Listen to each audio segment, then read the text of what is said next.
So we'll add to this story, there'll be some clips later on, but the reason why, when I was thrown out of my aunt's pub for basically grabbing someone a tiny bit of weed to smoke, which isn't something I would normally do, but it was the same place I got my tobacco, so there we go. But yeah, so it was only a £10 bag anyway, because like I said, I bought my tobacco from it.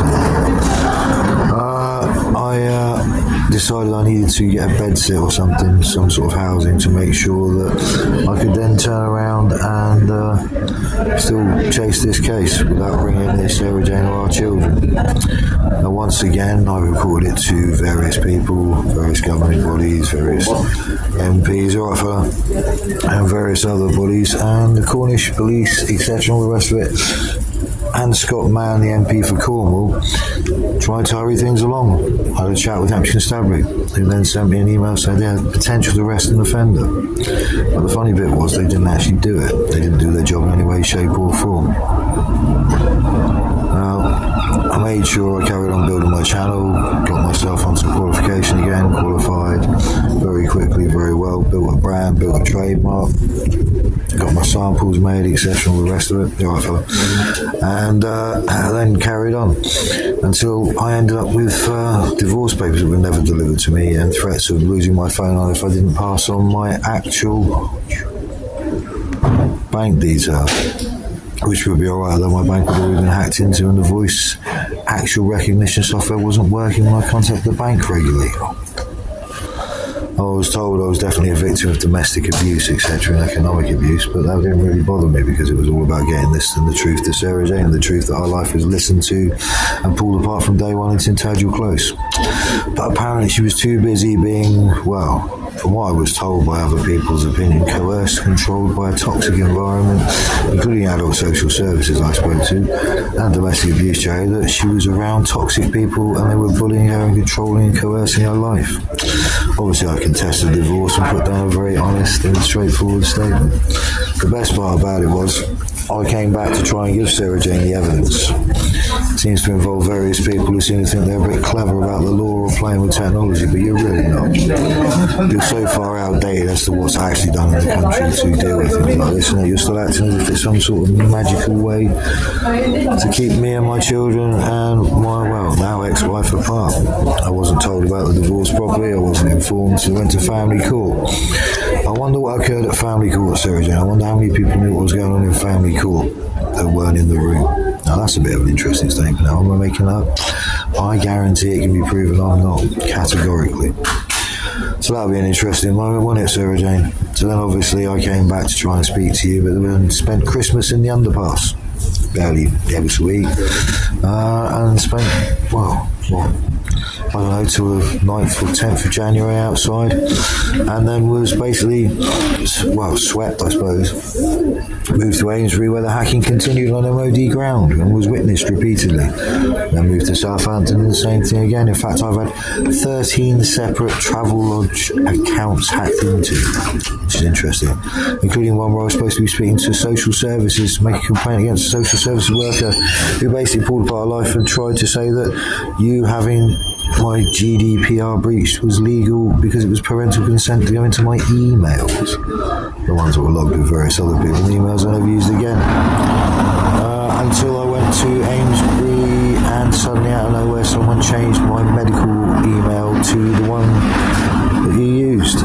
It's interesting, isn't it? Because I didn't do it, and it's on a recorded phone conversation to prove I didn't. This carried on to Amesbury Library, this carried on to everywhere else. In the meantime, I had people laughing their arse off at the statements that were written, such a load of rubbish. A lot of phone hacking's paranoid. Tell it to the news and all that. So Sarah Jane, once again, my life's still being pulled apart, still me sat here telling you how much I still love you, and apparently you got on with your life and carried on with drugs around our children and criminals. And yet I was supposed to be the danger to our children, and yet I'm not the one around them with all this going on, am I? I walked away from recreational drugs years ago. I had no interest. The only drugs I was on was actual pain medication, which was prescribed for the level of arthritis I've got.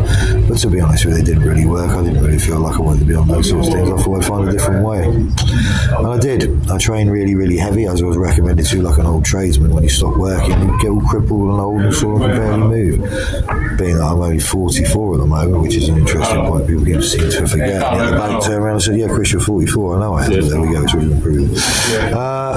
Anyway, Wednesday the 21st of June 1978 was when I was born. Do your maths, you'll figure it out. And so sorry about this, Nick. I'm not trying to ruin your birthday celebration. I do love you very much. Same as do your brothers and your mum and your grandparents and your aunt and your uncle Jonathan and Amelia. But apparently I'm not allowed to be part of the family because I told the truth, including to Taff, and it wasn't allowed, so that's going to be interesting, isn't it? But there you go.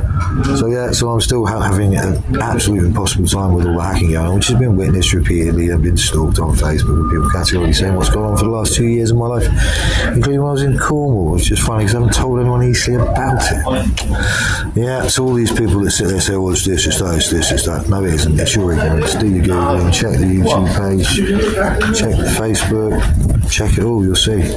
One thing I am is meticulous about what I do. One thing also I do is not lose my strength. I feel also prove with various people, including people who work with the EEC, etc., and all the rest of it, that they understand how it would affect the human body irreversibly, Sarah Jane, which is what you've allowed to continue and what's happened to our children. That's going to be interesting, guys, when it comes out, whether you believe it or not. I don't care. Science fact is not science fiction. And if you actually sit there and watch all your little films and the rest of it, that's not real, well, then maybe you should look how Star Trek changed the world, just for an example. Of various ways that technology once fiction are no longer. So at the end of the day, I'm going to spend another birthday out on the street, yada yada yada, woe is me and all the rest of it. How do you do it? Well, it is only camping outside Sainsbury's, isn't it? Do you know what I mean? And perhaps having everything you've ever loved taken away from you for no reason because you told the truth and tried to stop it from hurting your family. But apparently that's not allowed. That's not the way it works. So yeah, it really is the way it goes. Anyway, more appointments today with all the rest of it. Back in the gym today. More tech hacking, etc. All the rest of it, which is still going on, which people have witnessed.